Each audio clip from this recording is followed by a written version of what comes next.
মহিলার দুনিয়ায় দুইটি বিয়ে হলে জান্নাতে কোন স্বামীর সাথে থাকবে? চমৎকার একটি প্রশ্ন। দুই রকম বর্ণনা পাওয়া যায়, বিশেষ করে একটা বর্ণনা অনেকেই জানে না। দেখেন, নবীজির স্ত্রী উম্মে সালামা রাদিয়াল্লাহু তাআলা আনহা তিনিও একবার এই প্রশ্নটা করেছিল। আল্লাহর হাবিব সাল্লাল্লাহু আলাইহি ওয়াসাল্লামকে প্রশ্ন করে, ইয়া রাসূলুল্লাহ, দুনিয়ায় যে সমস্ত নারীদের একাধিক বিয়ে হয়েছে, জান্নাতের মধ্যে কোন স্বামীকে সে পাবে?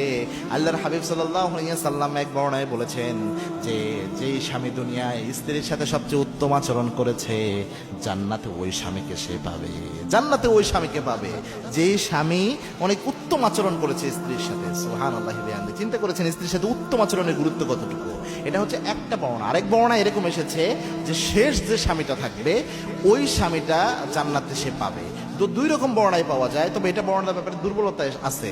এই জন্য আল্লাহ আপনার যেটা পছন্দ হবে, আপনার যেটা ভালো লাগবে, জান্নাত তো নিয়ামতের জায়গা, তো আপনার মনের ইচ্ছাকে আল্লাহ প্রাধান্য দিবে। তো সেক্ষেত্রে আপনার মনের ইচ্ছা অনুযায়ী ইনশাআল্লাহ আপনি আপনার স্বামী বেছে নিতে পারবেন, কোনো সমস্যা হবে না ইনশাআল্লাহ।